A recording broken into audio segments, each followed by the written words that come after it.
Mumtaz TV bersama menegakkan sunnah.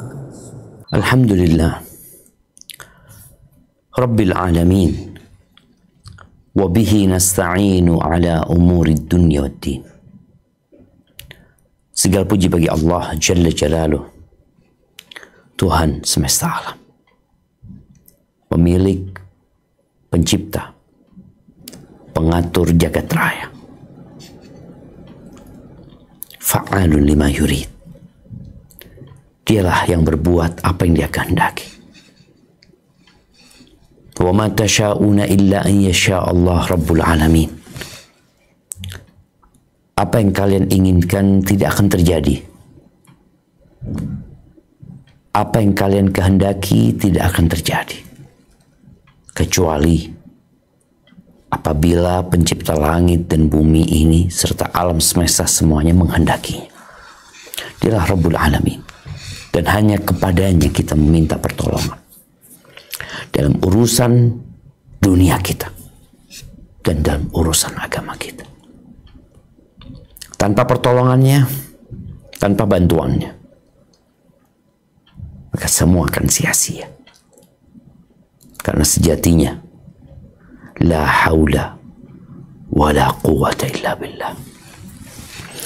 Allahumma salli wa sallim ala abdika wa rasulika Sayyidina wa maulana Muhammadin wa ala alihi wa ashabi ajma'in. Ya Allah, semoga salawat dan salam, berkah dan nikmat senantiasa Engkau curahkan untuk hamba kekasih-Mu, untuk baginda Nabi kita Muhammad alaihi salatu wassalam, untuk keluarga beliau, untuk istri-istri beliau, untuk putra-putri beliau, dan untuk seluruh sahabat Nabi. Semoga Allah meridhai kita bersama mereka. Amma ba'd, kembali kepada Al-Quran. Itulah solusi untuk setiap masalah yang menimpa umat. Kembali kepada Al-Quran adalah jaminan keberhasilan untuk umat Islam dalam menghadapi apa saja yang dia harus hadapi. Kembali kepada Al-Quran adalah kembali kepada petunjuk. Kembali kepada Al-Quran adalah berpegang teguh dengan hablullah, dengan tali Allah Azza wa Jal, yang akan mengantarkan kita kepada keselamatan dunia dan akhirat. Tapi banyak di antara kita yang meninggalkan Al-Quran. Atau dia baca Quran tapi dia tidak menghayati. Atau dia menghayati tapi dia tidak mengamalkannya dan mempraktekkannya dalam kehidupan ini. Hari ini kita melanjutkan kajian yang berkaitan dengan adab-adab para penghafal Al-Quran. Adab-adab orang yang membaca Al-Quran.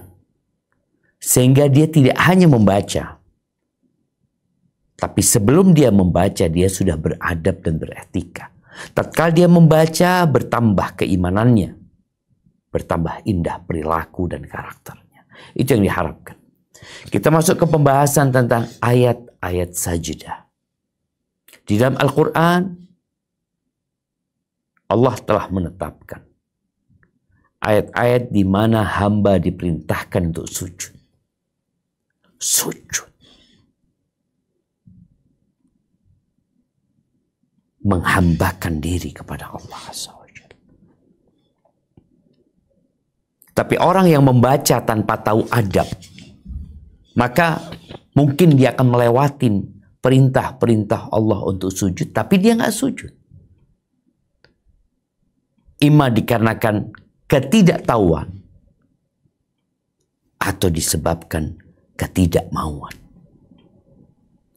Maka kita akan pelajari mana saja sih ayat-ayat sajdah. Apa yang harus kita lakukan tatkala membaca ayat itu? Apa syarat-syarat orang yang ingin sujud? Karena ahibati fillah, kita sering mendengar belajar adab sebelum belajar ilmu. Dan sekarang alhamdulillah di dalam Al-Quran yang cetakan baru, cetakan yang ada sekarang, hampir di setiap ayat-ayat sajdah itu ada tandanya. Tidak dengan Quran-Quran yang ditulis tangan di masa lalu. Bahkan kalau kita melihat di masa sahabat Utsman bin Affan radhiyallahu anhu, nggak ada harokatnya. Tidak ada tanda-tanda yang memudahkan bagi kita untuk mengetahui. Maka mau tidak mau kita harus menghafalnya. Sehingga tatkala kita membaca Al-Quran, kita udah tahu tuh, oh ternyata ada di surat Al-A'raf. Oh ternyata ada di surat Al-Alaq. Oh ternyata ada di surat As-Sajdah. Maka kita akan membacanya sekarang dan tolong diperhatikan. Khususnya buat para santriwati yang engkau akan terus membaca dan mengulangi lagi sehingga engkau tahu kapan engkau harus sujud menghadap kepada Allah SWT. Baik, barakallahu fiik. Kita baca sekarang. Naam, tafadhali.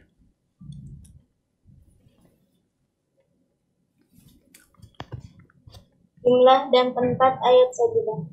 Jumlahnya, pendapat yang dipilih yang dikatakan oleh Syafi'i dan jumhur ulama ada 14 ayat. Dalam surah Al-A'raf, Ar-Ra'd, An-Nahl, Al-Isra, Maryam, Al-Hajj 2 ayat, Al-Furqan, An-Naml, As-Sajdah, Fussilat, An-Najm, Al-Insyiqaq, serta Al-Alaq. Baik, barakallahu fiik. Kalau kita lihat di sini penjelasan tentang tempat dan jumlahnya. Kalau jumlahnya pendapat jumhur ulama adalah 14. Ada yang berpendapat 11, ada yang berpendapat 15. Tapi pendapat jumhur ulama, dan insya Allah ini pendapat yang rajih, seperti yang disebutkan. Ada di surat Al-A'raf, surat Ar-Ra'd, surat An-Nahl, surat Al-Isra, surat Maryam, surat Al-Hajj ada 2. Nah, surat Al-Furqan, surat An-Naml, surat As-Sajdah, itu 10 sudah. Kemudian Fussilat, An-Najm, Al-Insyiqaq, Al-Alaq. Di mana tempatnya? Bentar lagi kita akan baca. Nah, lanjutkan.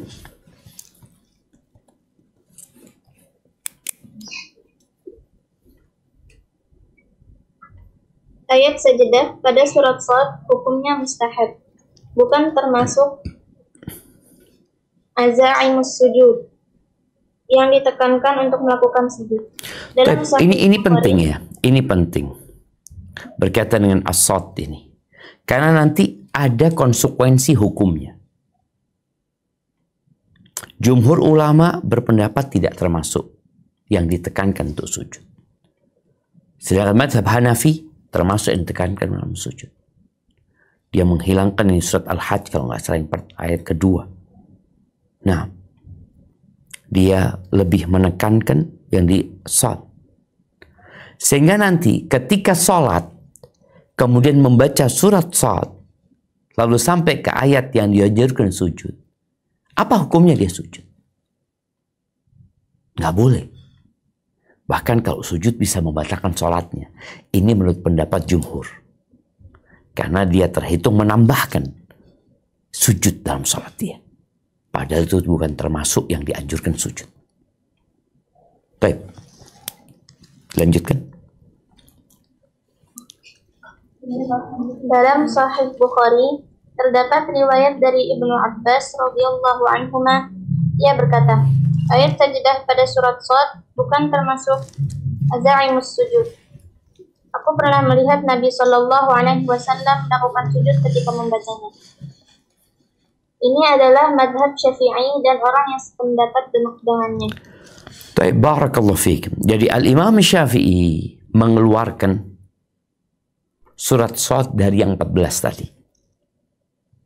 Walaupun ada riwayat yang menyebutkan Nabi sujud alaihi salatu wassalam, tapi bukan termasuk yang dianjurkan untuk sujud, ditekankan untuk sujud. Baik, pendapat yang kedua, nah, fadhal. Abu Hanifah juga berpendapat ada 14, namun tidak termasuk ayat sajadah kedua pada surat Al-Hajj. Sedangkan ayat sajadah dalam surat Shad termasuk azaimus sujud. Nah, di sini nanti akan terjadi perbedaan pendapat. Yang berpendapat bahwasanya surat Shad termasuk dari azaimus sujud, maka sujud. Ketika sholat dianjurkan sujud. Nggak batal sholatnya. Bahkan itu termasuk yang dianjurkan. Tapi pendapat yang pertama yang mengeluarkan surat As-Shad dari azaimus sujud, maka dia nggak sujud ketika sholat. Di luar sholat boleh sujud. Tapi waktu sholat nggak boleh sujud. Baik. Dilanjutkan. Ada dua riwayat mengenai pendapat Ahmad.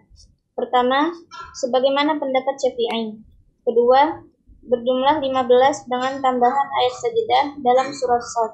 Ini perkataan Abu Abbas bin Suraid dan Abu Ishaq al-Marwazi yang bermadhab Syafi'i.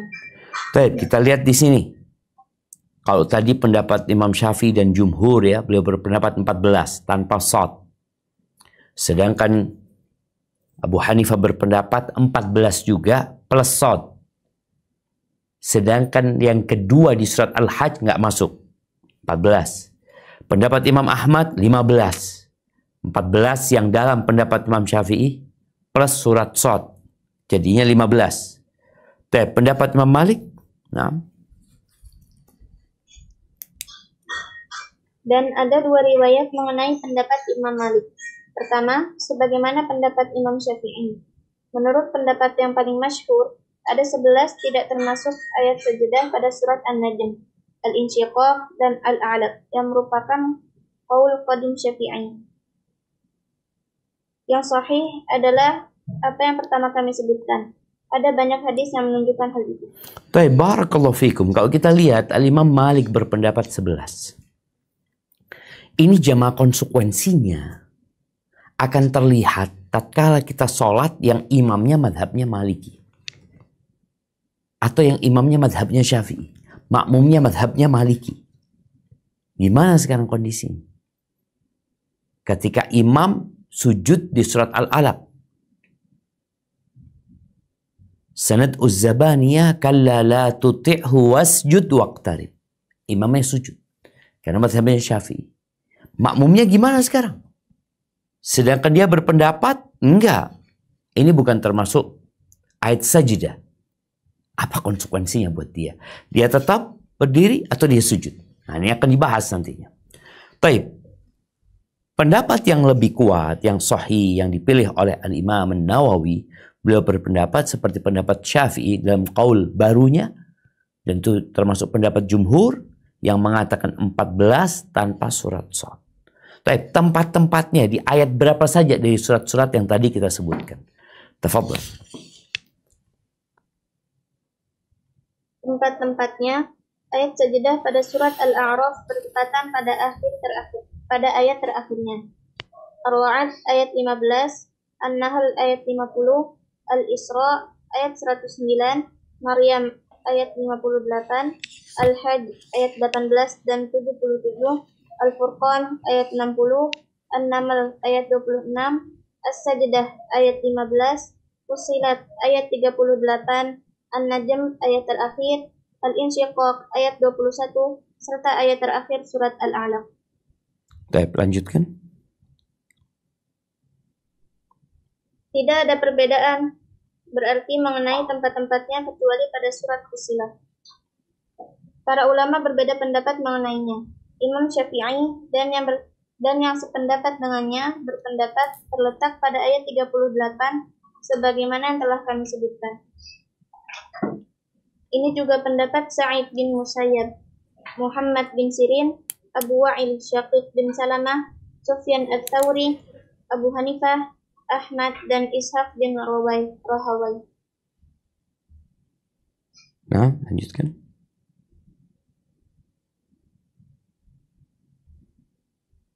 Dilanjutkan.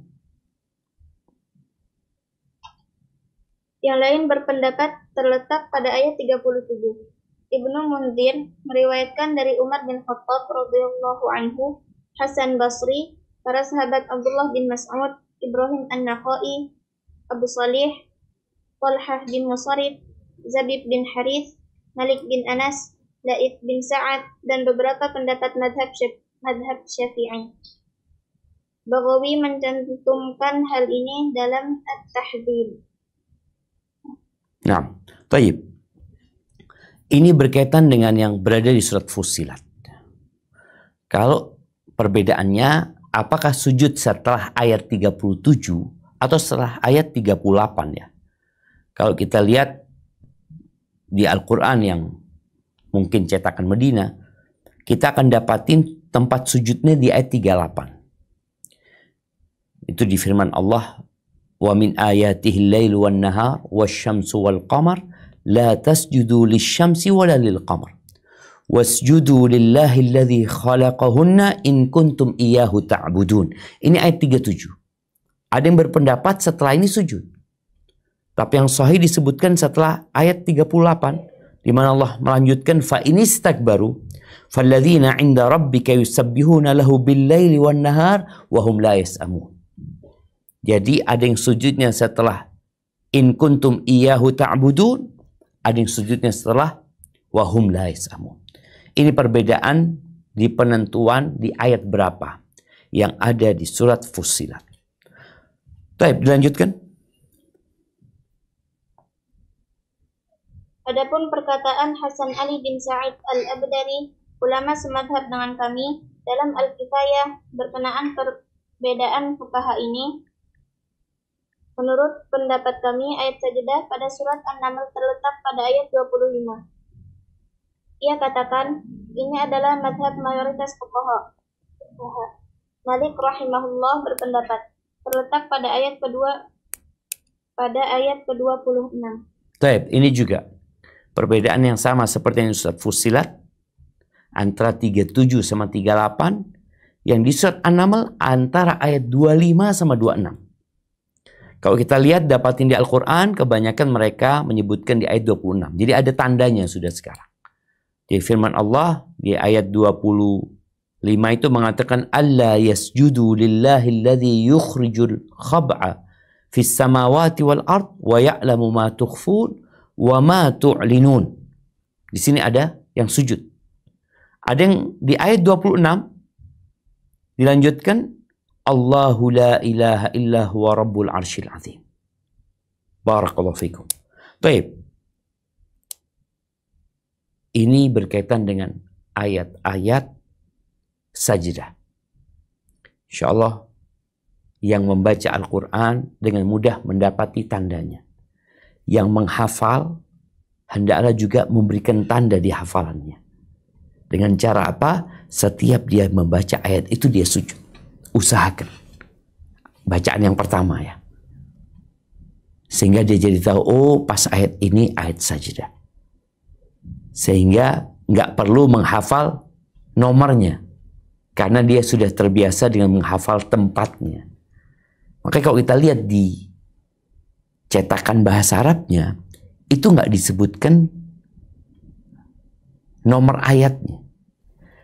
Di cetakan bahasa Arabnya, itu disebutkan bacaannya. Umpamanya di surat yang Fussilat dikatakan la yas'amun, itu sujud. Di surat As-Sajdah wahum la yastakbirun. Di surat An-Naml Rabbul Arsyil Azim ya.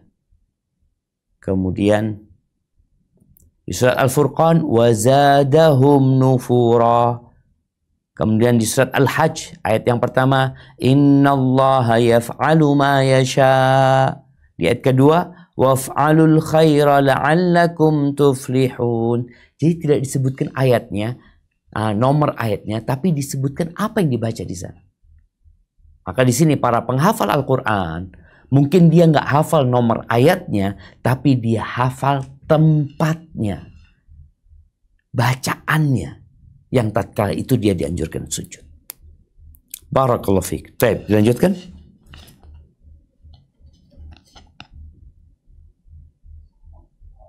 Pendapat yang diriwayatkan dari madhab kami dan madhab mayoritas fuqaha ini tidak benar dan tidak dapat diterima.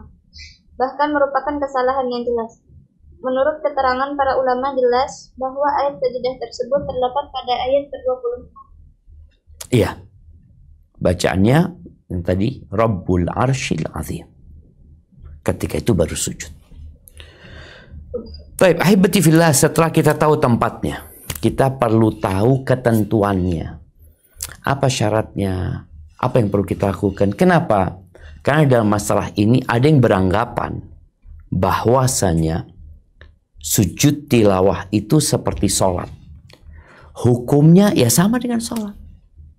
Disyaratkan harus berwudu, disyaratkan harus menutup aurat. Tapi ada pendapat lain, enggak sama dengan sholat gitu loh. Ini bukan sedang sholat. Nanti berkaitan dengan takbirnya. Apakah orang ketika mau sujud tilawah itu dia sedang duduk dan dia mau sujud tilawah, setelah dia baca apakah dia perlu berdiri? Setelah dia berdiri, dia bertakbir yang pertama takbiratul ihram, kemudian takbir yang kedua takbir sujud, kemudian takbir berdiri dari sujud. Nah, silahkan kita baca tentang ketentuan sujud tilawah ini. Barakallahu fikum. Ketentuan sujud tilawah. Ketentuan sujud tilawah sama dengan ketentuan salat nafilah, yaitu disyariatkannya suci dari hadas dan najis, menghadap kiblat, dan menutup aurat. Diharamkan bagi orang yang pada badan atau pakaiannya terdapat najis yang tidak bisa ditolerir bagi orang yang berhadas hingga ia bertayamum, dan bagi orang yang tidak menghadap kiblat kecuali ketika sedang berpergian, yang saat itu dibolehkan mengerjakan sholat nafilah tanpa menghadap kiblat. Ini semua disepakati oleh semua ulama. Barakallahu fikum. Ya, ucapan Al-Imam An-Nawawi ini semua disepakati oleh semua ulama madhab ya. Karena ternyata ada khilaf dalam masalah ini. Anak akan bacakan adanya khilaf berkaitan dengan sujud tilawah ini. Baik, bismillah. Jumhur ulama dari 4 madhab mensyaratkan harus suci. Karena beranggapan sholat. Kemudian ini pendapat Al-Qurtubi. Al-Qurtubi mengatakan la khilafa. Nggak ada perselisihan. Anna sujud Al-Quran yahtaju ila ma tahtaju ilaihi shalah. Nggak ada perselisihan bahwasanya sujud tilawah sama seperti sujud ketika sholat. Jadi seperti sholat. Harus suci, harus niat, harus menghadap kiblat, harus di waktu yang diperbolehkan. Karena ada waktu larangan. Bagaimana orang kalau baca Quran habis asar, baca Quran habis subuh, lewat ayat tilawah atau ayat sujud tilawah, dia sujud apa enggak?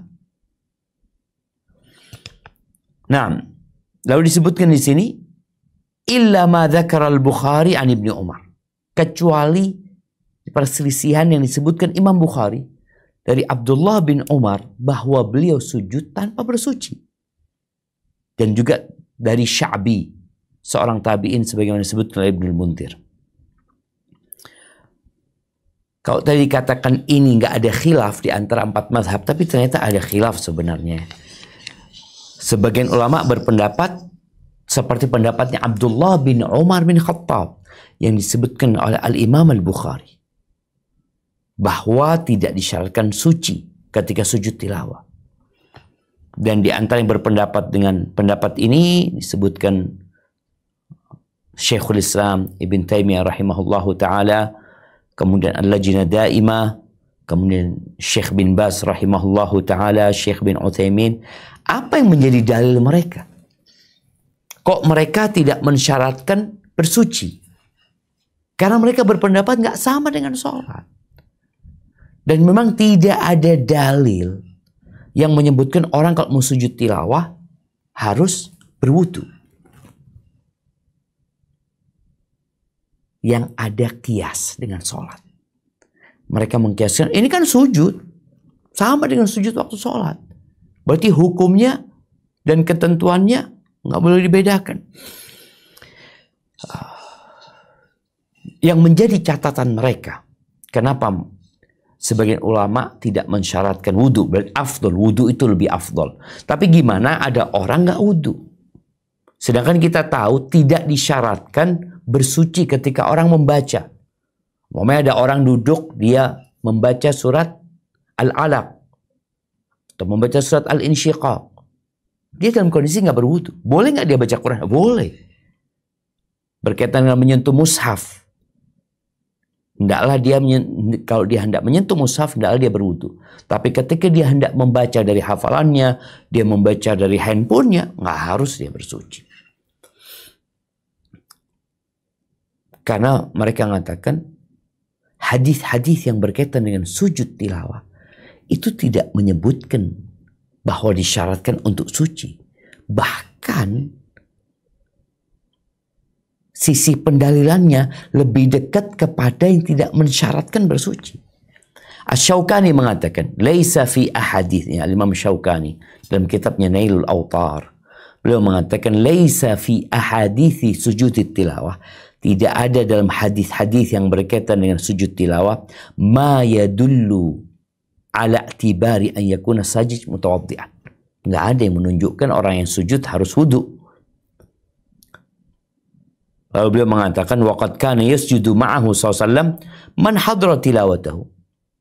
Dan telah disebutkan bahwasanya orang-orang pada sujud di masa Nabi alaihi salatu wasallam, orang-orang yang mendengarkan Nabi sedang membaca. Nabi sujud, mereka ikut sujud. Dan tidak ada dalam hadis itu, hadis-hadis itu yang Nabi menyuruh para sahabat untuk berwudu terlebih dahulu. Dan juga sangat jauh kemungkinan semuanya dalam kondisi bersuci. Dan kadangkala bersujud bersama Nabi SAW orang-orang musyrik. Sebagaimana kita tahu mereka adalah orang-orang najis yang wudhu mereka juga nggak sahih gitu, nggak sah. Taib hadis yang berkaitan dengan sujudnya orang-orang musyrikin ini diriwayatkan Imam Bukhari dari Abdullah bin Abbas radhiyallahu anhuma, anna Nabiyya sallallahu alaihi wasallam sajada bin najmi wa sajada ma'ahu al-muslimun wal musyrikun wal jinn wal ins. Ketika Nabi alaihissalatu wasallam membaca surat An-Najm, di akhir surat An-Najm, itu yang ikut sujud umat Islam pada waktu itu. Orang-orang musyrikin ikut sujud. Dan bangsa jin serta manusia ikut sujud. Dan Al-Imam Bukhari dalam kitab sahihnya membuat satu bab sujudil muslimin ma'al musyrikin. Bab sujudnya orang muslim dengan orang musyrik. Ini sujud tilawah, bukan waktu sholat. Wal musyrik najasun laisa lahu wudu. Orang musyrik itu najis, nggak sah wudunya dia. Wa kana Ibnu Umar radhiyallahu anhuma yasjud ala ghairi wudu. Abdullah bin Umar bin Khattab sujud ketika selewat ayat tilawah, ayat sujud tilawah tanpa wudu. Nah, ahibati fillah, inilah yang menjadi penguat ya. Bahwasanya sujud tilawah itu nggak seperti sholat. Sehingga tidak disyaratkan untuk berwudu. Dia baca dalam kondisi tidak berwudu dan dia sujud dalam kondisi tidak berwudu. Walaupun yang lebih afdol tentunya dia berwudu. Tapi kita bicarakan ini masuk syarat apa tidak. Wallahu a'lam, ana lebih menguatkan pendapat yang mengatakan tidak disyaratkan berwudu. Apakah harus menutup aurat? Bagi perempuan nih sekarang, kalau laki insya Allah aman. Laki-laki rata-rata dalam semua kondisi mereka ya menutup auratnya yang dengannya dia bisa sholat. Karena ini kalau hukumnya hukum sholat ya harus menutup aurat. Gimana dengan perempuan yang baca nggak pakai kerudung?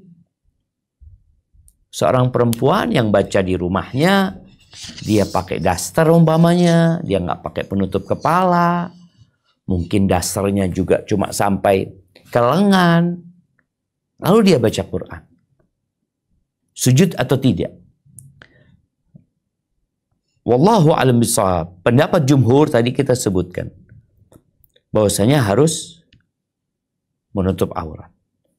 Tapi pendapat yang lainnya yang mengatakan bahwasanya sujud tilawah tidak seperti sholat, maka nggak apa-apa. Ini mungkin pilihan ulama-ulama tadi yang disebutkan, yang diantaranya Ibn Baz rahimahullahu ta'ala, beliau mengatakan laisat taghtiyal madhkura wajibah. Beliau mengatakan menutup aurat perempuan harus pakai jilbab ketika sujud tilawah. Beliau berpendapat nggak wajib, karena sujud tilawah bukan sholat menurut pendapat yang lebih sahih. Sujud tilawah itu memang kalau dilihat ya bukan sholat ya, tapi menunjukkan ketundukan kita kepada Allah Azza wa Jalla, sehingga tatkala membaca ayat itu langsung kita tunduk, kita sujud dalam semua kondisi. Kalau bicara apakah harus menghadap kiblat, ya berusaha dia menghadap kiblat, kecuali dalam dia di atas kendaraan. Mau sekarang orang naik kendaraan, naik mobil, orang naik pesawat, orang ya naik kereta, dia baca Quran. Sujud nggak dia? Sujud. Harus berwudu? Enggak. Harus menghadap kiblat ya kalau dia di atas kendaraan? Enggak harus menghadap kiblat. Ya kemana mobilnya jalan, ya sudah dia sujud dalam kondisi dia. Karena sekali lagi, sujud tilawah bukan sholat. Kalau sholat aja, dalam perjalanan sholat sunnah ya, itu boleh kita tidak menghadap kiblat. Kalau sholat wajib kan dianjurkan berhenti, turun dari kendaraan dan menghadap kiblat. Barakallahu fiik. Baik. Insyaallah hal ini sudah difahami. Jadi buat santriwati, engkau kalau baca dalam kondisi tidak bersuci, tetap engkau sujud. Engkau kalau membaca dalam kondisi tidak pakai jilbab dan lewat ayat-ayat sajidah tadi, hendaklah engkau sujud. Baik, ini ada pembahasan tentang ayat sajidah pada surat Shad yang tadi diperselisihkan. Al-Imam Asy-Syafi'i bersama jumhur berpendapat bahwa yang di surat Shad tidak termasuk azaimus sujud. Tapi Abu Hanifah berpendapat surat Shad termasuk azaimus sujud. Baik, kita akan baca.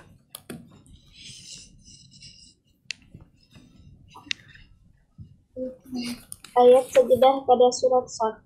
Jika membaca surat Shad, orang yang berpendapat surat Shad termasuk azaimus sujud mengatakan, hendaknya ia tetap melakukan sujud baik ia membacanya ketika sholat atau di luar sholat, sebagaimana ayat sajidah lainnya.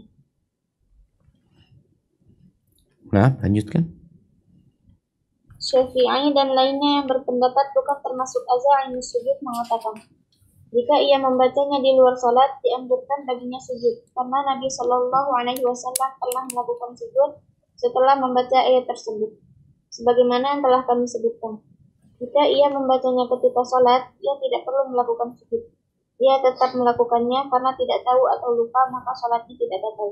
Tapi hendaknya ia melakukan sujud sahwi, walaupun sebenarnya dia tahu. Baik, kita lihat jemaah ya.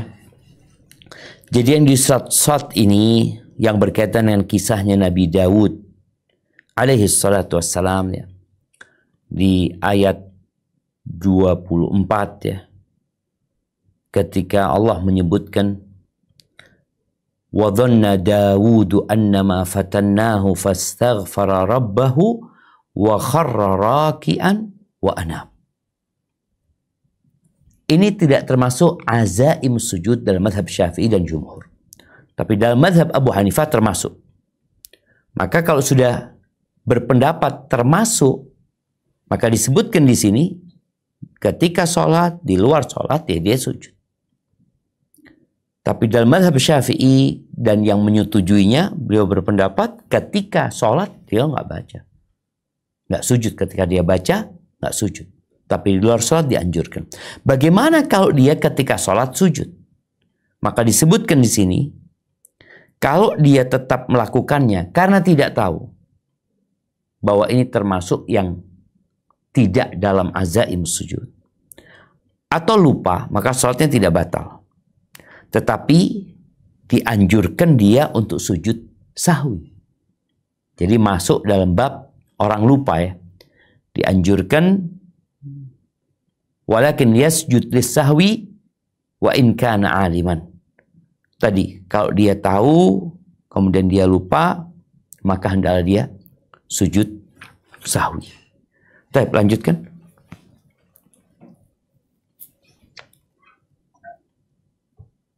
Pendapat yang benar, sujud tersebut membatalkan sholat karena ia menambahkan sesuatu yang bukan bagian dari sholat. sebagaimana jika ia menambahkan sujud sebagai bentuk syukur. Baik, ini ada tambahan jamaah ya. Ada tambahan sebagaimana jika ia menambahkan sujud sebagai bentuk syukur, fa innaha tabtulu salatuhu bila khilaf. Sesungguhnya salatnya batal tanpa khilaf. Tambahkan, salatnya batal tanpa khilaf. Ini pendapat yang pertama. Jadi kalau dia sujud dalam kondisi dia tahu, maka batal sholat. Sebagaimana orang kalau nambahkan sujud syukur ketika sholat, sholatnya batal tanpa khilaf. Ini pendapat Al-Imam An-Nawawi. Baik. Pendapat kedua. Pendapat kedua tidak membatalkan karena masih ada kaitannya dengan salat. Baik, ini pendapat yang kedua. Walaupun Al-Imam Nawawi lebih menguatkan pendapat yang pertama. Beliau berpendapat kalau orang itu tahu dan maksa sujud, maka sholatnya nggak sah. Subhanallah jamaah. Tapi pendapat yang kedua enggak, karena masih ada hubungannya sama sholat. Sujud ini masih ada hubungannya sama sholat, dan orang itu akan sujud. Dan masalahnya memang ada khilaf di antara para ulama. Tapi sekarang gimana kalau imamnya baca, imamnya sujud, bagaimana kondisi makmum? Kalau dia berpendapat batal sholatnya. Tapi silahkan dibaca.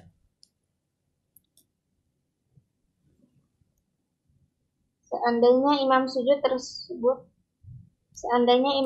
setelah membaca ayat sajadah pada surat Shad karena meyakininya sebagai azaimus sujud dan makmum tidak meyakininya, hendaknya makmum tidak mengikuti imam, tetapi memisahkan diri darinya atau menunggunya berdiri. Nah, lanjutkan. Jika ia menunggunya, apakah ia harus melakukan sujud sahwi? Yang paling jelas tidak. Baik, ini sekarang jamaah. Imam itu sebenarnya dijadikan imam untuk diikuti. Tapi ternyata ada kondisi-kondisi yang makmum nggak harus mengikuti imam. Salah satu yang disebutkan oleh Imam Nawawi. Ketika beliau berpendapat bahwasanya sujud yang di surat Shad itu tidak termasuk azaimus sujud. Bahkan kalau orang membaca ayat itu kemudian sujud, beliau berpendapat sholatnya batal. Nah, gimana kalau dia jadi makmum? Kalau dia jadi makmum, dia nggak ngikutin. Ini pendapat Imam Nawawi. Dia tidak mengikuti. Tapi posisi dia ngapain? Ada dua. Imma dia niat memisahkan diri dari imam. Ketika lihat imamnya sujud, dia memisahkan diri. Atau, dan ini kayaknya yang lebih benar, menunggu imam sampai berdiri. Imamnya sampai berdiri, dia tetap bermakmum. Gitu. Tapi gimana kalau dia nunggu imam sampai berdiri? Apakah nanti dia sujud sahwi? Enggak. Masya Allah jamaah. Jadi ada hal-hal detail dalam urusan sujud tilawah ini yang kita harus pelajari memang. Makanya kalau kita nggak belajar, kita nggak tahu. Imamnya sujud, oh kita sujud aja. Tadi memang sebenarnya pendapat yang lebih kuat ketika imamnya sujud, dia ikut sujud. Karena imam itu dijadikan untuk diikuti. Selama pendapat imam itu masih muktabar gitu loh. Nggak nyeleneh imamnya sebenarnya. Dia mengikuti pendapat yang menyebutkan surat Shad termasuk yang dianjurkan, diperintahkan untuk sujud. Baik. Kita akan masuk ke pembahasan siapa yang disunahkan melakukan sujud sekarang. Siapa aja. Karena ada yang membaca, ada yang menyimak, ada yang cuma mendengarkan saja. Ini juga ilmu buat kita, agar tatkala kita dalam posisi tertentu, kita tahu kita termasuk yang disunahkan atau enggak. Nah, tafadhal.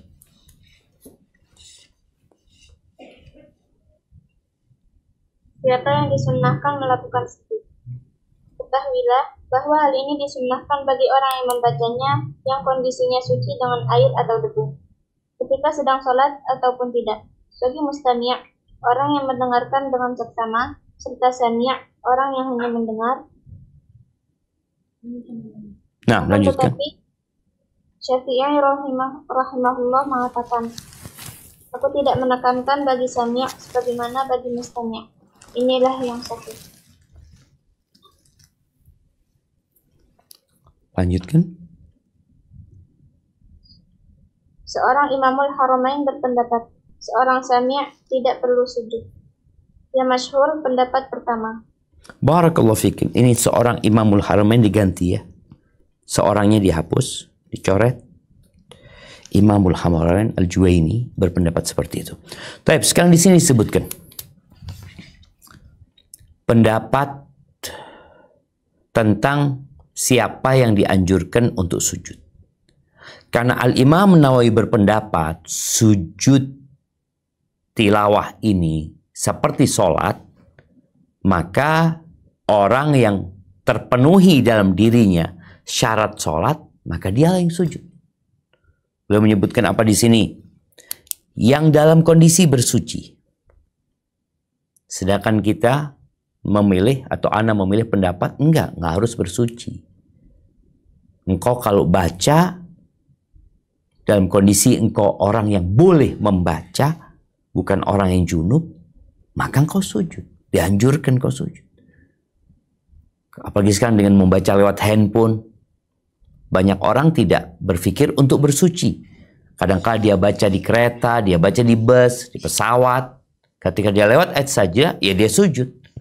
Walaupun sujudnya hanya memberikan isyarat pada saat seperti itu. Jadi di sini beliau berpendapat yang kondisi suci, baik dengan air atau dengan tayamum. Kemudian ketika sholat atau di luar sholat. Lalu kalau bicara orangnya, bagi mustami. Jadi ada mustami, ada sami.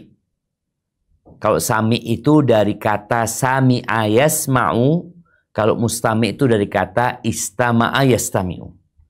Apa perbedaan antara sami' sama mustami'?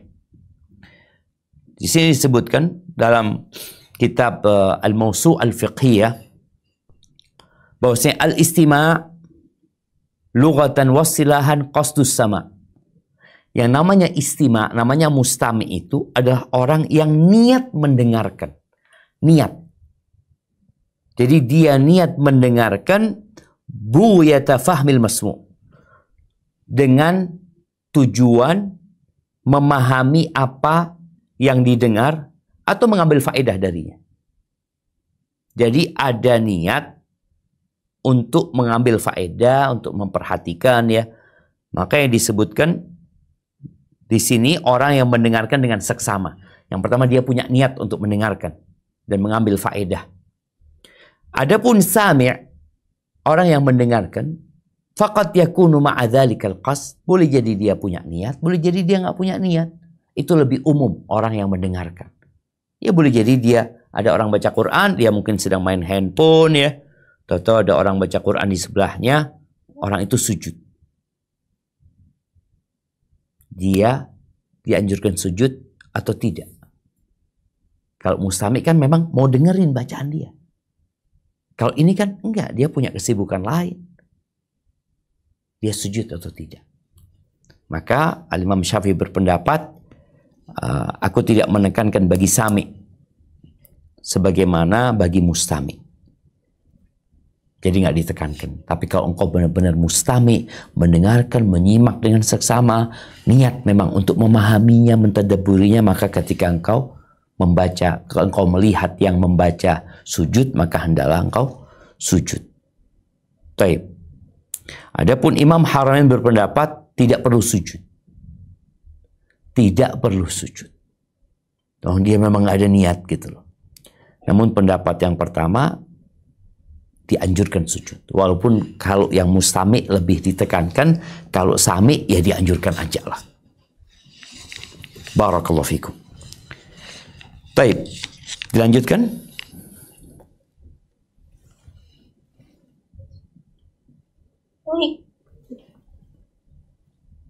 Baik orang yang membaca ayat tersebut sedang sholat atau tidak, tetap disunnahkan bagi sami' dan mustami' untuk bersujud, baik yang qari' bersujud atau tidak. Inilah pendapat sahih yang masyhur di kalangan mazhab Syafi'i. Demikian pula pendapat Abu Hanifah.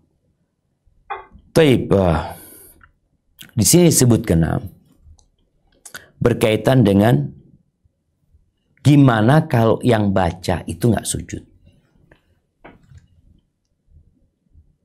Wa yusannu, tunggu di sini disebutkan mana. Taib. Tetap disunahkan bagi sami atau mustami untuk sujud, baik sang qari bersujud atau tidak. Jadi kadangkala kita dengar orang murojaah. Kita sedang main handphone atau kita memang sedang mendengar. Ini orang murojaah. Biasanya murojaah langsung ya, nyambung ke ayat sudahnya terus dia nggak sujud. Bagaimana posisi kita? Dianjurkan atau tidak? Pendapat Al-Imam Syafi'i di sini, pendapat Al-Imam Nawawi, beliau mengatakan yusannu lis-sami wal mustami, tetap disunahkan bagi yang mendengarkan dan yang memperhatikan dengan seksama untuk sujud, baik yang membaca itu sujud atau tidak. Inilah pendapat sahih yang masyhur di kalangan mazhab Syafi'i. Hadza huwa as-sahih al-masyhur inda ashab Syafi'i, la yasjudu al-mustami' li qira'ati man fi shalah. Tunggu sebentar.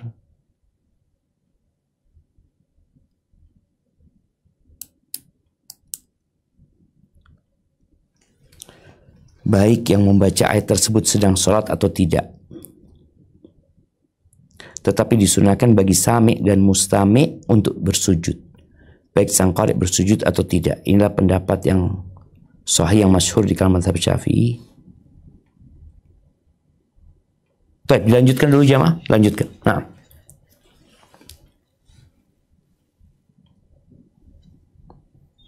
Penulis Al-Bayan yang bermazhab Syafi'i mengatakan, orang yang mendengarkan bacaan Al-Quran orang salat tidak perlu melakukan sujud. Taib, orang yang mendengarkan bacaan Al-Quran orang sholat tidak perlu melakukan sujud. Jadi kalau kita mendengarkan orang sholat, umpamanya kita lagi di masjid sholat, udah selesai sholat maghrib, tahu-tahu ada jamaah masbuk sholat, imamnya baca Al-Alaq sampai firman Allah wasjud waqtarib, kita di luar sholat nih. Dianjurkan nggak kita sholat? Di sini disebutkan, Ana jadi bingung ya di terjemahannya ini, karena penulis Al-Bayan ini kitab apa? Qala Saydalani min ashabi Syafi'i. Di sini nggak disebutkan di buku aslinya ya. Iya, beliau berpendapat bahwasanya tidak perlu sujud. Taib, ini lanjutkan. Saydalani. Nah. Saydalani yang bermazhab Syafi'i mengatakan tidak disunahkan sujud kecuali bila orang yang membacanya melakukan sujud. Taib, lanjutkan. Yang benar adalah pendapat pertama. Bagi yang membacanya adalah seorang muslim, baligh, suci, Taib, laki-laki afwan. atau Ini perlu diputus ya. Yang benar adalah pendapat yang pertama. Kasih titik sini ya.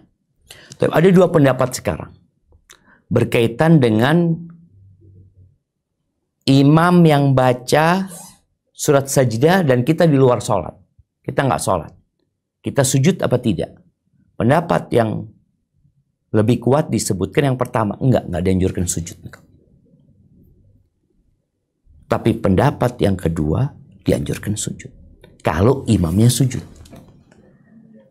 Ingat, ini ada beberapa pendapat. Yang pertama, Al-Imam Syafi'i berpendapat kita dianjurkan sujud. Baik itu sami atau mustami, dianjurkan sujud.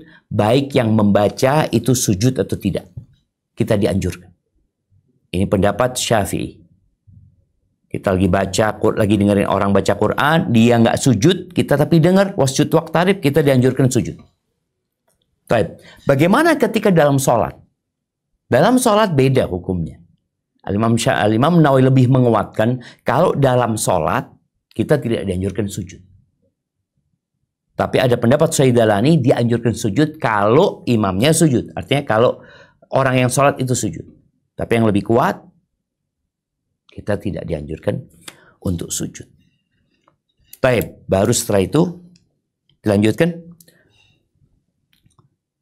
Di sini mungkin ditambahin ya, tidak ada perbedaan. Tambahi dulu, tidak ada perbedaan. Yang membacanya adalah, nah, lanjutkan.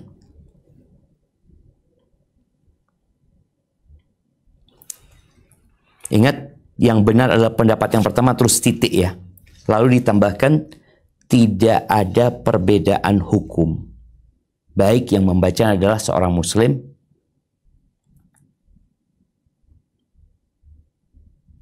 Naam, tafadhali. Naam.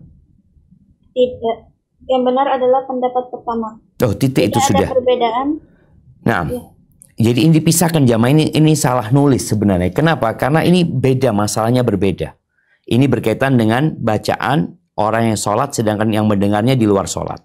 Lalu disebutkan tidak ada perbedaan.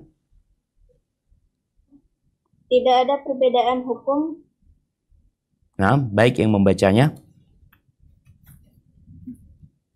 Tidak ada perbedaan hukum baik yang membacanya adalah seorang muslim, balik, suci, laki-laki atau kafir, anak-anak, orang yang berhadas atau seorang wanita.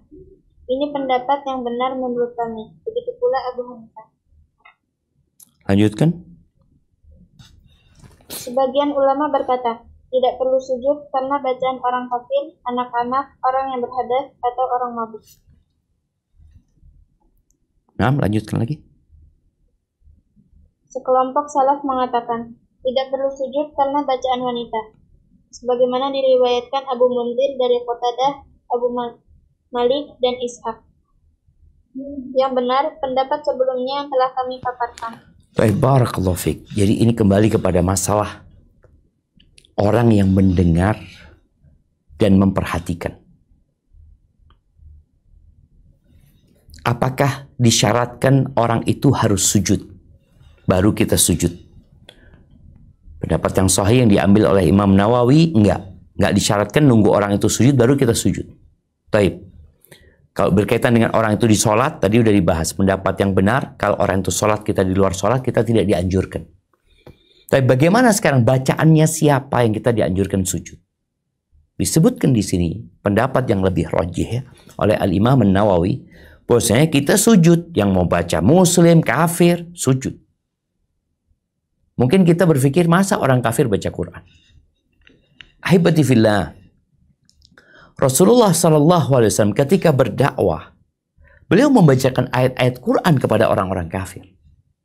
Dan orang-orang kafir ini, karena di masa Nabi SAW penduduk Mekah itu adalah orang-orang Arab, maka mereka dengan mudah untuk menghafalnya. Apalagi kalau bacaan itu sering diperdengarkan kepada mereka. Makanya sekarang aja kita kadang-kala ketemu non-muslim hafal Al-Fatihah umpamanya. Karena seringnya dia mendengar Al-Fatihah. Nah, gimana kalau kita mendengar orang kafir baca? Sampai kepada ayat sajdah. Ya kita lihat sekarang ya, na'udzubillah, salah satu jubirnya Israel, itu bahasa Arabnya bagus, dan dia juga hafal ayat-ayat Quran. Gimana kalau kita dengar dia baca ayat yang berkaitan dengan sajdah? Sujud nggak kita? Kita sujud. Kita sujud bukan karena dia. Kita sujud karena Allah perintahkan sujud kepada kita.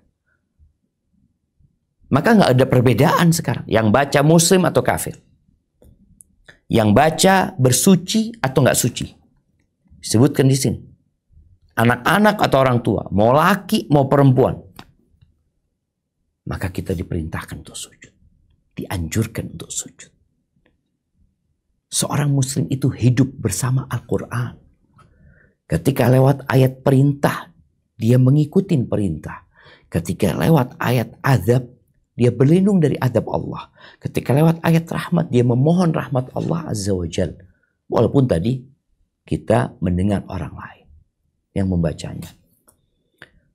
Barakallahu fikum. Taib, Ana rasa mungkin kita cukupkan di sini. Kita masuk ke pertanyaan. Tafadhal. Barakallahu fikum. Baik Ustaz. Jazakumullahu khairan. Untuk selanjutnya kita masuk pada sesi tanya jawab. Untuk pertanyaan pertama, Bismillah, izin bertanya Ustaz. Ada orang yang sedang menghafalkan surat Al-Insyiqaq. Dia membacanya berulang kali, mungkin 15 atau 20 kali. Apakah dia harus melakukan sujud tilawah setiap kali? Masya Allah, barakallahu fiik. Nah, ahibati fillah, bagaimana dengan orang yang mengulang-ulangi bacaan itu? Baik dia murajaah atau dia menghayati bacaannya, maka dia dianjurkan sujud di pertama kali dia membaca. Artinya dia sudah melaksanakan tugas untuk sujud. Kan di situ ada perintah untuk sujud dan dia melaksanakan tugas tersebut. Jadi cukup dia sujud ketika awal dia membacanya. Karena dia memang sedang dalam menghafal dan akan ada pengulangan. Akan tetapi kalau dia besok membaca itu lagi umpamanya sampai ayat itu lagi, dia sujud lagi. Kalau dia mau ulangi lagi, dia nggak perlu sujud. Karena dia memang sudah melaksanakan perintah untuk sujud. Barakallahu fikum. Na'am. Jazakumullahu khairan. Pertanyaan selanjutnya, Ustaz, saya ingin bertanya terkait doa yang dibaca saat sujud. Apakah dibolehkan menambahkan bacaan selain yang sudah ditentukan atau saat sujud cukup berdoa dalam hati dengan bahasa yang saya pahami? Afwan, sujud tilawah atau sujud biasa ini? Sujud tilawah. Barakallahu fikum. Nah, ahibati fillah, kalau bicara bacaan sujud tilawah, itu bacaannya seperti bacaan waktu sholat. Jadi cukupkan diri dengan membaca Subhana Rabbiyal A'la wa bihamdihi, atau sajada wajha lilladzi khalaqahu, atau subhanakallahumma bihamdi Naam, subhanakallahumma bihamdika Allahumma ighfirli. Jadi cukupkan dengan bacaan itu. Karena memang kita sujudnya sedang sujud tilawah. Ketika nanti kita sujud sholat, maka silahkan berdoa. Ketika Nabi SAW mengatakan, فَإِذَا سَجَدْتُمْ فَأَكْثِرُوا فِيهِ مِنَ الدُّعَى. Kalau kalian sedang sujud, hendaklah perbanyak doa. Itu sujud ketika sholat ya. Tapi Allahu a'lam, yang berpendapat itu termasuk dari sholat, apakah termasuk diperintahkan memperbanyak doa selain bacaan sujud tersebut. Wallahu a'lam bishawab. Nah. Jazakumullahu khairan ya Ustaz. Untuk pertanyaan selanjutnya dari salah satu santriwati di EPI Ustaz. Assalamualaikum Ustaz. Waalaikumsalam warahmatullahi wabarakatuh. Nah, tafadhal. Ada dua pertanyaan. Yang pertama, apakah boleh kita mengasuh anak Palestina? Yang kedua, apakah yang boleh pertama apa? Mengasuh anak Palestina. Mengasuh. Baik, yang kedua? Jadi ke Indonesia. Nah. Yang kedua, menikahi orang Palestina, Ustaz. Menikahi perempuan Palestina. Laki-laki atau perempuan, Ustaz? Kalau misalnya perempuan, ya nikahnya kan nama laki, Ustaz, bukan nama perempuan. Nah, barakallahu fiik ya Maryam. Taib, ahibati fillah, kalau bicara mengasuh ya. Iya. Apa yang terjadi di Palestina benar-benar sebuah genosida. Kita tahu orang-orang Yahudi. Mereka berusaha untuk membunuh Nabi SAW ketika Nabi hidup. Dan orang-orang Yahudi, mereka biasa membunuh para nabi. Sebagaimana Allah ceritakan dalam Al-Quran. Bagaimana bangganya mereka mengatakan, Inna qatalna al-Masiha Isa ibn Maryam Rasulullah. Kami membunuh Al-Masih Isa putra Maryam utusan Allah Azza wa Jalla. Sebagian nabi mereka dustakan, sebagian nabi mereka bunuh. Itu orang-orang Yahudi. Dan apa yang terjadi dengan umat Islam ini menunjukkan apa yang pernah disabdakan Nabi SAW, bahwa Allah akan mencabut rasa gentar musuh kalian kepada kalian. Dan Allah akan menimpakan kelemahan pada diri kalian. Jadi musuh nggak takut. Yahudi di tengah-tengah kaum muslimin nggak takut dia melakukan itu. Yahudi di tengah media yang meliput ya.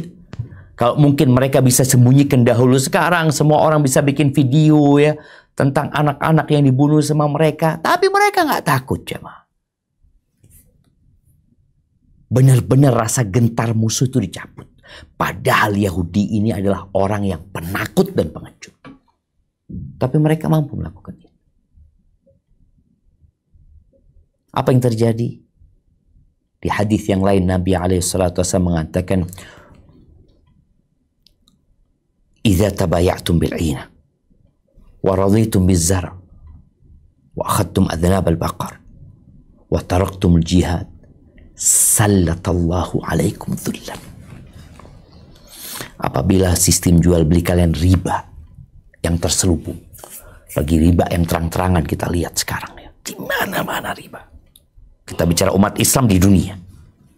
Di dunia. Kalian sibuk dengan dunia kalian, sibuk dengan pertanian, sibuk dengan peternakan, sudah nyaman dengan kursinya masing-masing dan kalian meninggalkan jihad jalan Allah. Apa yang akan terjadi? Sallatallahu alaikum dhullan. Allah akan menimpakan kepada kalian dzullan, kehinaan, hina kalian. Hina. Mau minta tolong kemana kalian? Minta tolong ke sana, minta tolong ke sini. Rapat sana, rapat sini. Iya. Allah timpakan kepada kalian dzullan, hina kalian. Jumlah kalian banyak. Tapi Allah berikan kalian. Siapa Allah? Sallatallahu alaikum. Allah itu tahu umat Islam di atas kebenaran. Tapi tatkala mereka menyimpang, maka Allah berikan ujian kepada mereka. Allah jadikan mereka hina, dina. Mereka bisa teriak-teriak, minta tolong sana, minta tolong sini. Tetap dibunuh sama Yahudi. Tetap dibunuh tuh anak-anak, rumah sakit dibom, sekolahan dibom. Kita nggak bisa berbuat apa-apa. Hadza huwa dzul. Inilah kehinaan yang Allah timpakan kepada kita. La yanzi'uhu. Allah nggak akan cabut. Ingat, Allah nggak akan cabut. Supaya kita sadar, kita ini hamba Allah Azza wa Jalla. Allah yang punya alam semesta ini. Allah fa'alul lima yurid. Allah berbuat apa yang Allah kehendaki. Kita dapat melihat Allah membiarkan orang-orang Yahudi membantai umat Islam di sana. Apa penyebabnya? Kita. Bukan mereka, kita. Allah timpakan kehinaan kepada kita yang gak akan dicabut.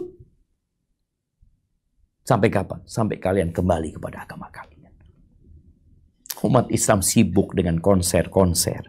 Umat Islam sibuk mengikuti drakor, sibuk dengan ini, sibuk dengan dunia mereka. Allah kasih kehinaan jemaah. Dan ingat, apa yang terjadi di Palestina, yang terjadi di Gaza, bukan tidak mungkin terjadi di tempat kita. Nggak ada jaminan. Ya, kembali kepada pertanyaan tadi. Pertanyaan yang bagus sekali kalau bicara apa hukum kita mengasuh anak-anak itu. Ya, tentu sesuatu yang sangat dianjurkan sekali. Tapi berarti kalau kita mengasuh, kita mengeluarkan mereka dari tempat mereka. Iya, kalau tempat mereka sudah nggak kondusif. Bapak ibu mereka meninggal dunia. Semua sibuk dengan kondisi yang sulit, maka umat Islam turun tangan, membantu menolong mereka. Kalau ada yang bisa diambil mau dibawa ke Indonesia untuk dirawat, dididik, untuk menjadi anak yang soleh dan soleha, maka ini sesuatu yang bagus sekali. Kalau bisa. Tapi kita tahu ada banyak aturan yang terkadang membuat mereka tidak bisa datang ke tempat ini. Bantuan saja. Anak ingin kita semua faham makna sallatallahu alaikum dzullan. Allah akan menimpakan kepada kalian kehinaan. Bantuan kemanusiaan aja jemaah. Perlu izin dari Israel. Bayangin. Kita mau bantu saudara kita. Kita mau kirim makanan. Kita mau kirim obat. Hina kita. Mau ngirim makan? Nggak boleh. Oh, 30 yang masuk, sisanya nggak boleh masuk. Apa kita belum sadar sampai saat ini bahwasanya Allah memang menimpakan kepada kita kehinaan? Agar kita kembali kepada agama Allah. Wallahi syama. Kok bicara mau ngambil anak-anak itu, mau masukkan makanan buat mereka, harus ada persetujuan dari Yahudi. Yang Mesir punya kesepakatan sama Yahudi Israel sana, sama Zionis di sana. Mereka punya kesepakatan bahwa Mesir nggak boleh buka sembarangan perbatasannya kecuali ada izin dari Israel. Jumlah kita hampir 2 miliar. Kita mau masukkan makanan buat saudara kita, ditolak. Nggak boleh. Apalagi jemaah, kehinaan apalagi yang kita rasakan sekarang, dan kita masih mau dengan kehinaan ini. Padahal solusi sudah disebutkan, kembali kepada agama kalian. Oke, kita bisa memboikot makanan mereka, momanya. Kita boikot ini, boikot ini. Iya, mereka juga bisa boikot tadi. Nggak boleh masuk makanan buat saudara kita di sana. Masuk dikit-dikit, selesai, nggak boleh lagi. Iya, kalau bisa kita merawat mereka yang mereka ingin diasuh, kita bisa asuh mereka. Kalau bicara mengenai menikah dengan orang-orang sana, ya bicara pernikahan bebas ya. Orang mau menikah dengan siapa saja, tapi Nabi alaihi salatu wassalam tatkala berbicara tentang memilih pasangan hidup, beliau menekankan carilah yang agamanya baik dan akhlaknya mulia. Jadi bukan sekedar orang Palestina, bukan sekedar orang Gaza, bukan sekedar orang Mekah, orang Madinah, tidak. Perempuan dinikahin karena kecantikannya, karena hartanya, karena nasab mulianya, dan karena agamanya. Kalau engkau ingin hidup harmonis dan berbahagia, carilah yang agamanya baik. Bagi seorang wanita, hendaklah dia mempertimbangkan calon suami dia. Hendaklah adalah orang yang berakhlak mulia dan agamanya baik. Karena kalau tidak, yang namanya etnis, yang namanya suku, yang namanya golongan, yang namanya bangsa, itu tidak jaminan dia orang soleh dan baik agamanya. Maka tolong ditekankan masalah pernikahan ini, carilah yang agama dan akhlaknya kalian ridhoi. Hadza wallahu a'lam bissawab. Nah.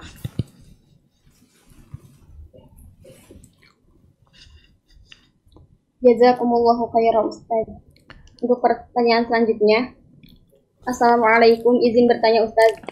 Bila imam membaca ayat sajdah dan kemudian takbir untuk sujud, sedangkan makmum tidak melihat imam, tapi makmum ruku saat imam sujud. Kemudian setelah imam takbir, kemudian makmum menyadari, bagaimana itu Ustaz? Apa yang harus dilakukan makmum setelahnya? Jazakallahu khairan. Masya Allah, barakallahu fiik. Nah, ahibati fillah, apakah tatkala membaca ayat sajdah itu harus sujud atau boleh ruku? Apakah ruku itu menggantikan sujud? Ini ada khilaf di antara para ulama. Jumhur ulama berpendapat ya harus sujud. Tapi sebagian berpendapat, kalau nggak salah dalam mazhab Hanafi, mereka lebih berpendapat boleh ruku. Karena di surat Shad yang diperselisihkan para ulama tentang apakah termasuk azaimus sujud atau tidak, yang di ayat 24, itu Allah menyebutkan Nabi Daud wa kharra raki'an wa anam. Beliau ruku. Tidak disebutkan sujud di situ. Ruku. Maka apakah ruku menggantikan sujud? Pendapat yang rajih enggak, seharusnya dia sujud. Tapi karena dia nggak tahu, nggak ada masalah. Insya Allah rukuknya dia, semoga dia sudah melaksanakan tugas tadi atau melaksanakan perintah Allah untuk tunduk kepada Allah. Dan rukuk dia termasuk tunduk kepada Allah Azza wa Jalla. Apalagi dia juga nggak ngelihat imam ya, dia nggak tahu, maka nggak ada masalah buat dia. Kemudian dia bangkit, yang ngikutin imam lagi sudah. Nanti imamnya akan rukuk lagi, ya dia rukuk. Jadi rukuk yang tadi dianggap rukuk buat ayat sajdah tilawah, atau ruku yang memang salah buat dia nggak tahu ketika itu. Jadi insya Allah nggak ada masalah. Barakallahu fikum.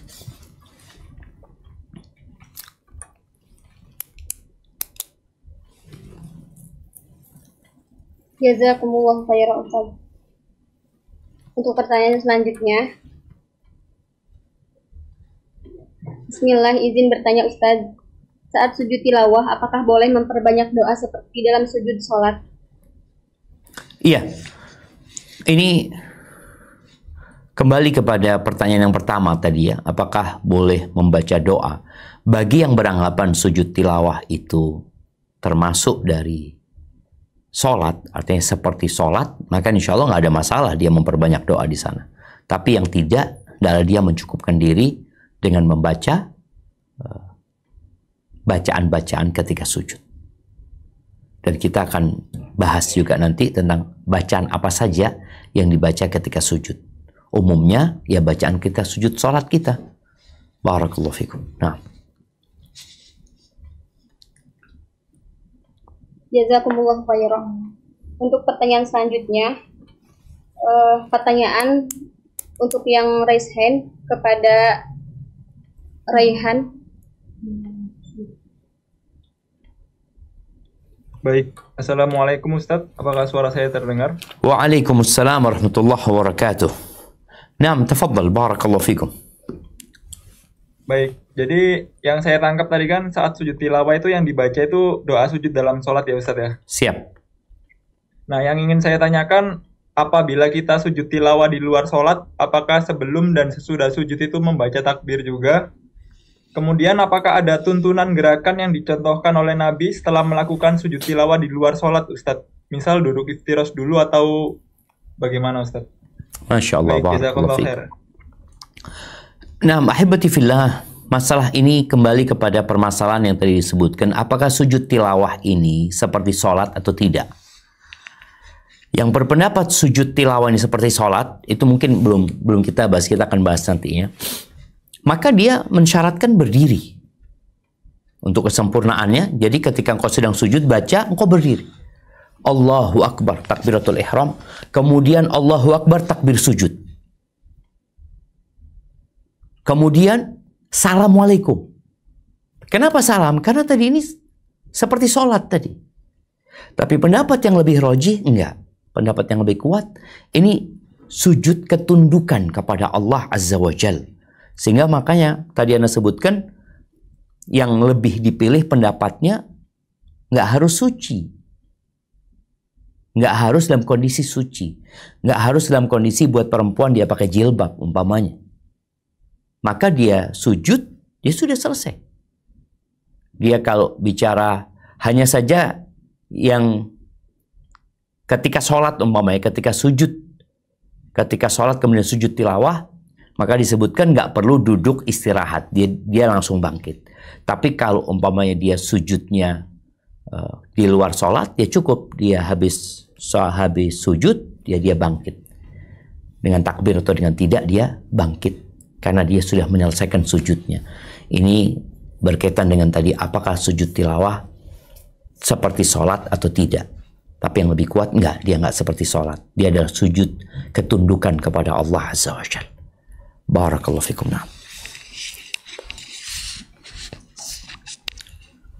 Jazakumullah khairan Ustaz. Untuk pertanyaan selanjutnya, Afwan Ustaz izin bertanya. Yang pertama, bagaimana hukumnya kita melewati sujud tilawah saat kita sholat sendirian? Yang kedua, bagaimana bila kita saat sholat berjamaah tapi imamnya tidak sujud tilawah dan kita tahu di situ ada ayat sajdah, bagaimana sikap kita? Afwan Ustaz, tadi masih belum jelas penjelasannya terkait ini. Masya Allah, barakallahu fiik. Naam, ahibati fillah, berkaitan dengan orang yang sholat sendirian, maka hukumnya dia dianjurkan untuk sujud di ayat-ayat yang diperintahkan untuk sujud. Apalagi bagi para perempuan ya, yang memang dia dianjurkan sholat di rumah, ketika dia baca itu ya dia sujud, kemudian dia bangkit lagi. Ketika dia bangkit, di sini dianjurkan dia untuk baca surat lain umpamanya, bacaan lainnya, kemudian dia baru ruku. Walaupun kalau dia mau langsung ruku nggak apa-apa. Itu ketika dia sholat sendirian. Baik, pertanyaan yang kedua apa tadi? Pertanyaan kedua, bagaimana bila kita saat sholat berjamaah tapi imamnya tidak sujud tilawah? Sahih. Iya, bagaimana apabila kita sholat berjamaah, imamnya nggak sujud? Apa yang harus kita lakukan? Kembali, makmum ini diperintahkan untuk mengikuti imam. Dan yang dilakukan imam bukan sebuah kesalahan. Artinya, sujud tilawah itu dianjurkan, bukan diwajibkan. Jadi tatkala imam tidak sujud bukan berarti imam berbuat salah, enggak. Maka tatkala itu ya kita nggak perlu sujud karena imamnya nggak sujud. Innama ju'ilal imam liyu'tamma bihi. Imam itu dijadikan untuk diikutin. Fa idza raka'a fa idza kabbara al-imam fakabbiru. Kalau imam bertakbir kita ikut bertakbir, kalau imam ruku kita ikut ruku, wa idza sajada al-imam fasjudu. Kalau imam sujud kita sujud. Tapi kalau imam nggak sujud berarti kita nggak usah ikut sujud. Itu hukum makmum mengikuti imam. Tapi tadi kita bahas bagaimana kalau imamnya sujud di ayat yang kita berpendapat nggak bisa batal sholat kita umpamanya. Al-Imam Nawawi berpendapat enggak, dia nggak ngikutin gitu loh dalam hal tersebut. Karena ini berkaitan dengan menambahkan amalan. Kalau menambah satu perbuatan yang diyakini bahwasanya itu nggak boleh, maka bisa batal sholat dia. Tapi imamnya kan berpendapat itu termasuk ayat sajdah, sedangkan makmumnya enggak. Posisi makmum di sini tidak mengikuti imam. Walaupun wallahu alam karena imamnya sujud ya dia ikut sujud karena dia diperintahkan untuk mengikuti imam. Dan sekali lagi yang dilakukan imam masih sesuai dengan syariat. Apalagi dikatakan itu masih bagian sholat juga sujud tersebut. Hadza wallahu alam bissawab. Nah.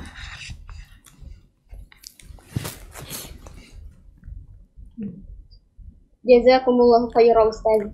Untuk pertanyaan selanjutnya, bismillah izin bertanya, bila kita sedang dalam perjalanan duduk di atas kendaraan mobil atau kereta api dan lain-lain sambil membaca Al-Quran, kemudian kita membaca ayat sajidah, bagaimana caranya kita sujud tilawah?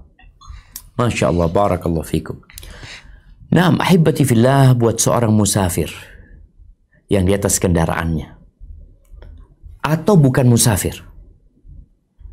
Karena hukum musafir berbeda dengan hukum orang naik kendaraan sebenarnya. Nanti kita tiap hari naik motor ya, kadang-kadang kita di lampu merah, kita lagi murojaah, sambil lampu merah kadang-kadang lama juga kita murojaah. Kita bukan musafir nih, tapi kita berada di kendaraan. Apakah harus turun untuk sujud? Pendapat yang lebih kuat, enggak. Dia cukup memberikan isyarat. Begitu pula yang musafir. Dia cukup memberikan isyarat. Sebagaimana kalau dia sholat dalam kondisi duduk, dia memberikan isyarat di mana sujudnya itu lebih rendah daripada rukuknya. Maka dia dalam posisi yang seperti orang sujud ketika sholat dalam kondisi duduk. Maka di sini dia nggak perlu menghadap kiblat. Ini menurut pendapat jumhur semua ulama ya, insya Allah ya. Dia nggak perlu menghadap kiblat karena dalam sholat sunnah itu pun Nabi SAW beliau ya ikut kendaraannya menghadap kemana. Dan kalau bersuci tetap jumhur mensyaratkan untuk bersuci. Tapi pendapat yang lebih kuat enggak. Dia nggak perlu, nggak harus ya, nggak harus bersuci. Hadza wallahu a'lam bissawab. Nah.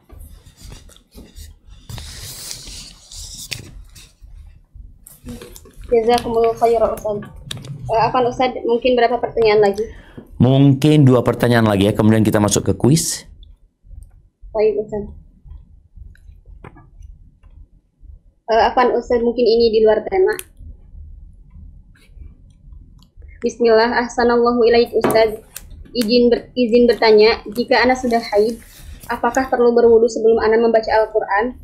Karena Ana melihat guru Ana berwudu dalam keadaan haid sebelum mulai mengajarkan ilmu tajwid. Syukran atas jawabannya, jazakallahu khairan. Masya Allah, barakallahu fiik. Ahibati fillah.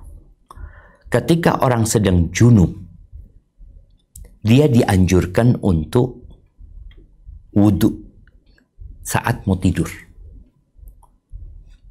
Di mana wudu ini meringankan hadasnya dia.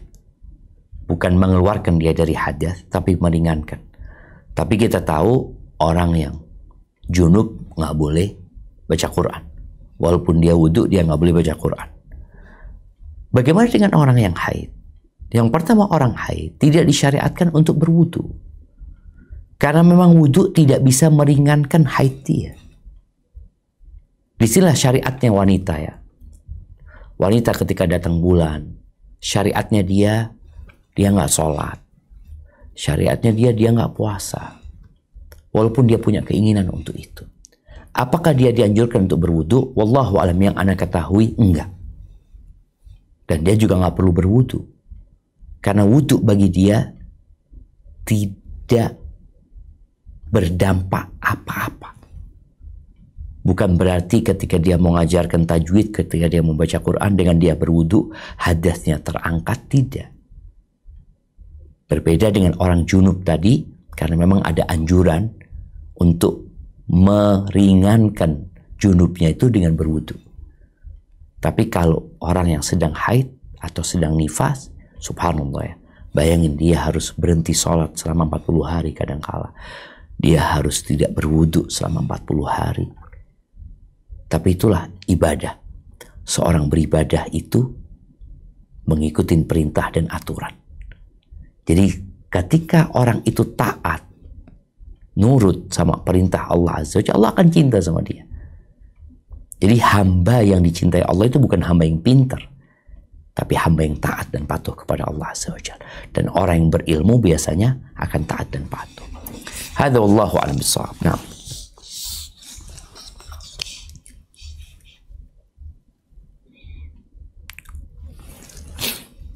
Jazakumullah khairan Ustaz.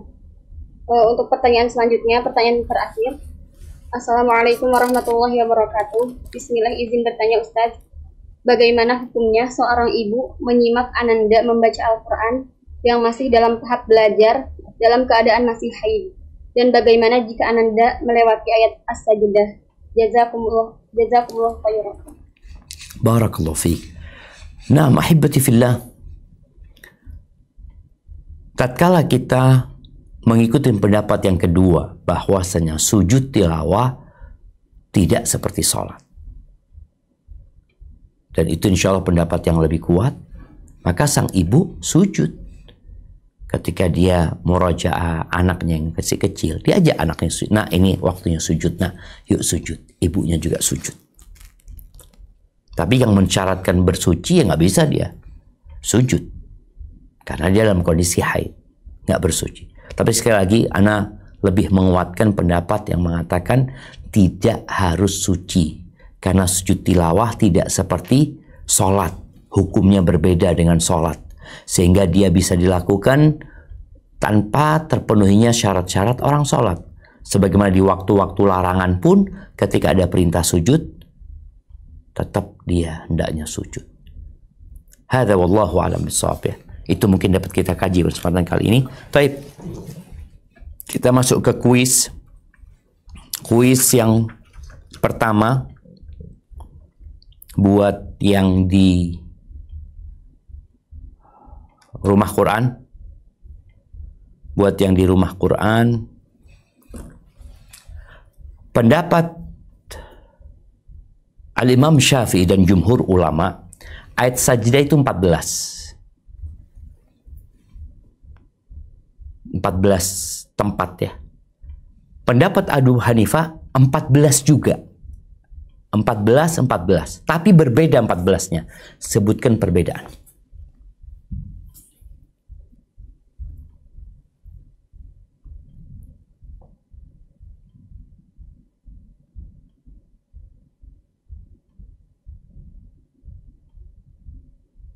Nah,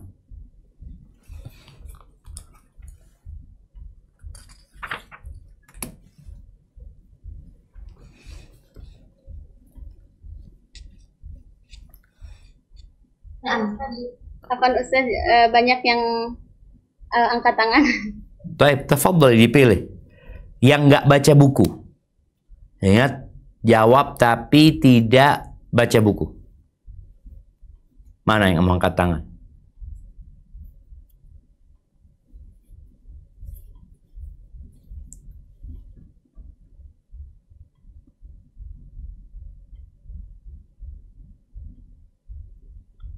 Bisa diundi, kalau banyak bisa diundi.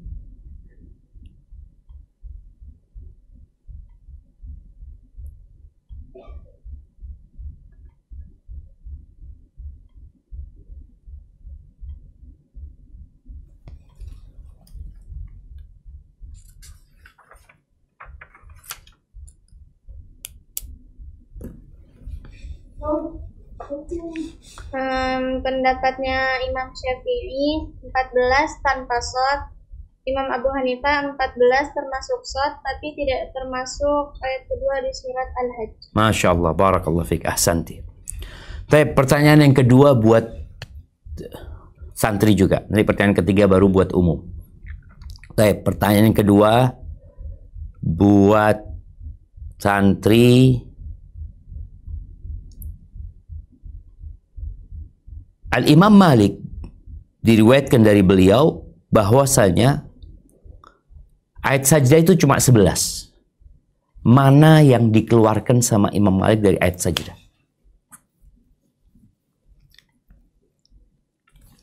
Nah,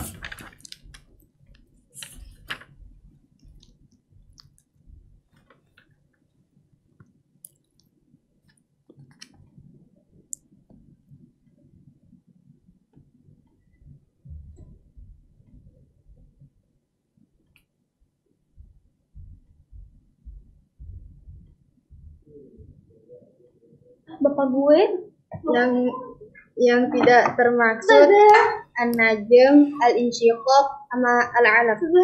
iya, barakallahu fiik. Ahsanti. Tapi pertanyaan yang terakhir buat yang hadir di Zoom. Nah, pertanyaannya, sebutkan ketentuan sujud tilawah menurut jumhur ulama. Nah,